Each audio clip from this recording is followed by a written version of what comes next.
Hey, sesibuyile this week sibuya medema. Still Liverpool ne-Arsenal kuba ngumgiqo. Someone is chasing someone. Asazi ukuthi kwentekani. But then singahambi kade sibonile ukuthi on Easter Monday isingizini is at the top.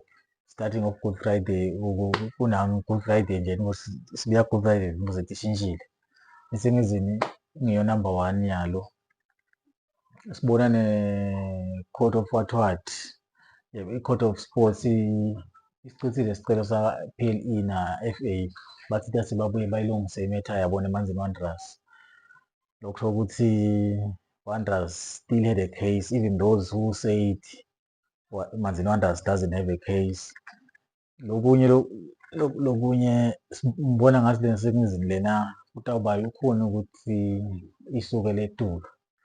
Ngiyakubukela nje igame yayitolo ye-Royal Leopard. I-Royal Leopard missed a lot of chances yesterday against on Monday.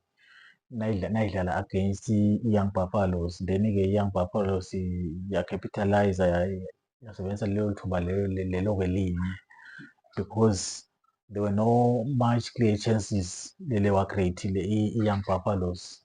I-Royal Leopard ikhombise ukuthi ayikabi clinical on goals, but even though iwatholile ama-chances yona nje ngalisola yona because i-Royal Leopard was in control of the game.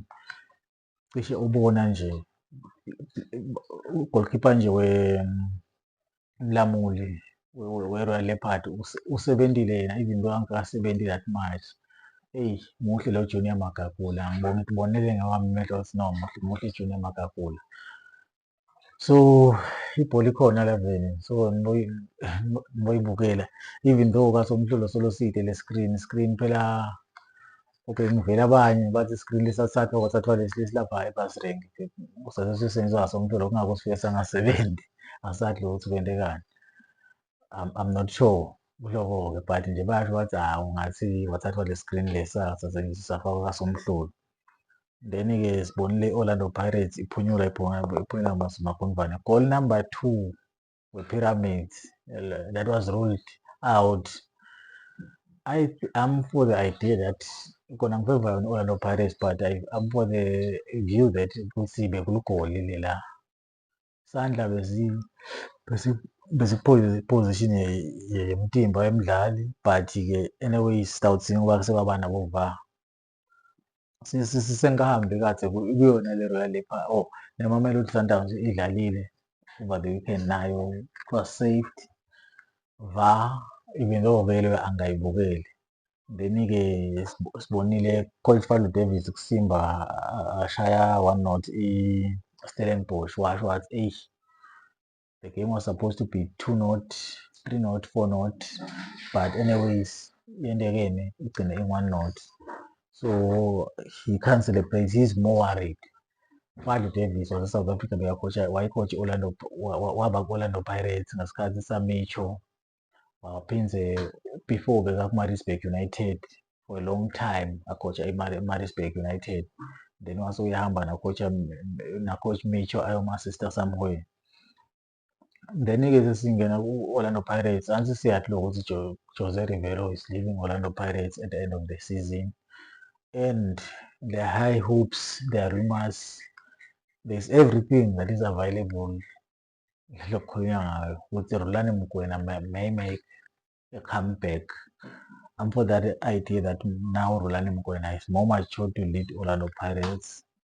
Even yes, we know ukuthi he usually run out of time, but Rhulani now is the right person. I think will be the right candidate to lead Orlando Pirates to the promised land. Not to the promised land. Because it has to be a continuation of what they are doing. They are playing good football, they are winning trophies, there's the whole team out there nje. And sithemba ukuthi the management will make the right decision kuloko-ke. Sibonile-ke Mamkhize ukuthi kulamalanga ubukela ubhizi ngeMorning Pirates ubukela yona kuthiwa igame yabo nemadlenya. He was there cheering, watching Morning Pirates. Asathi le relationship between lekhona kubona Morning Pirates ukuthi skipha mahwathi. Then-ke siye Timbula sihambe siye eSpain. IBarcelona siyibonile ukuthi ikhala ngesikhathi ukuthi yona is not ayikhona ekuniketwa isikhathi enough in between the games and iLa Liga icithile isicelo sabo sokuthi baniketwe they want to play earlier than late because of time constraints ukuthi igame yabo itakosisonze le-Champions League. But-ke iLa Liga ithi no, iyalile isicelo leso. Then sibone na coach Amorim atshela the whole entire football fraternity and especially the Manchester United family ukuthi yena ku-league will play the boys or fringe players or those who are coming from injury adlalise bona. Then in the Europa League select a strong team. Lokho ukuthi his focus now is in the Europa League. It's a good thing though, logo-ke, and mathematics or whatever calculations you may done, you have to do. Manchester United will be in the Premier League next season, will not be relegated. Southampton, iyehla, Ipswich, iyehla. Congratulations to Burnley and Leeds United. Bayabuya next season ku Premier League.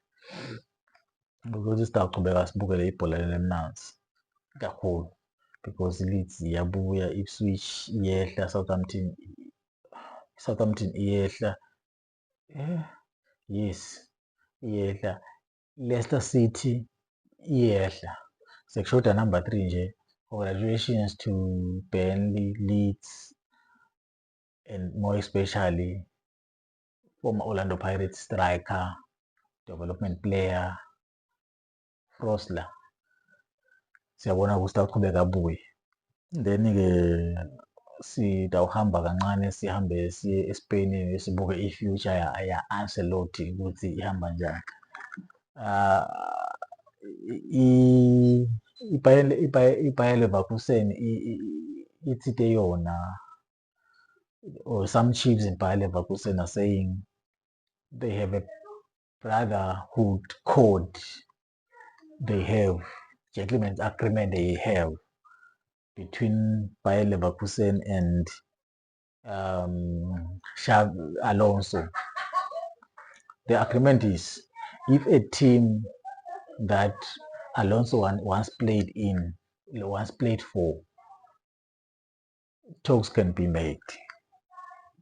Ukuthi bangabe bahlalise phasi ba-negotiate lokho abaku-negotiate-ayo, but nje bange basiqinise isandla kuthiwa bane-understandana ukuthi someone wants to push a legendary dream or whatever lafuna kuyi-push. So we might see Alonso ku-Real Madrid next season, or if there are change of coaches kulokusane ku-Madrid, because even Ancelotti naye kuthiwa kunekweleka aye-Brazil. The sad part we've seen ukuthi Argentina have lost one of their own and the Christian fraternity, and more especially someone who is religious, someone who has touched a lot of lives in the social spheres in football, because he's a football fan. Uhlanzela i-team yakhe e-Argentina layithandayo, a childhood team. Then now besamkhulu, he was smart njenge-advocate of peace there and there. Pope, may his soul rest in peace. Sivile ukuthi utabe afihlwa this coming weekend. Nyalo umtimba wakhe bathi use-Vatican. Lokusho ukuthi-ke ibhola nje kulamalanga beyingadlali beyimile Italy in terms of ukuthi bazelile bahloniphayo nakuhamba kwakhe emhlabeni yonke ngaPope. So it's nothing much lesingayikhuluma ngebhola nge-Serie A this time around. Those who watch football kuma-websites or online, they must take time bazame ukulandzela, not ukuthi babukele i-PSG, but babukele nje i-league yase-France. Ayi, those guys are playing good football. Ibhola yabo is more entertaining, is more direct, more physical. Konke longakuthola ebholeni, cishe ifinongo tonke lelikhona uyalithola ebholeni. If you njengoba ngisho ukuthi you will be missing a lot if ubukela phasi iligi yase-France. Iyabukelela kuma-online streams nakhona kwabukela kuma-streams online ubukele. Enjoy watching football, attack, horizontal, vertical, attack ngaphi tonke tindlela, defend ngaleto tindlela, physical.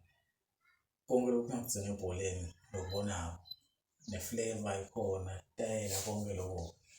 So khona I hope people will watch the league because ayibona i-PSG ukuthi yenza njani i-Champions League. Kuyacacisa nje and uyakwazi ukuthi ayiwini ukuthi iwina ngokuthi udlala njani, but nje it's by merit. And then even though-ke ne-league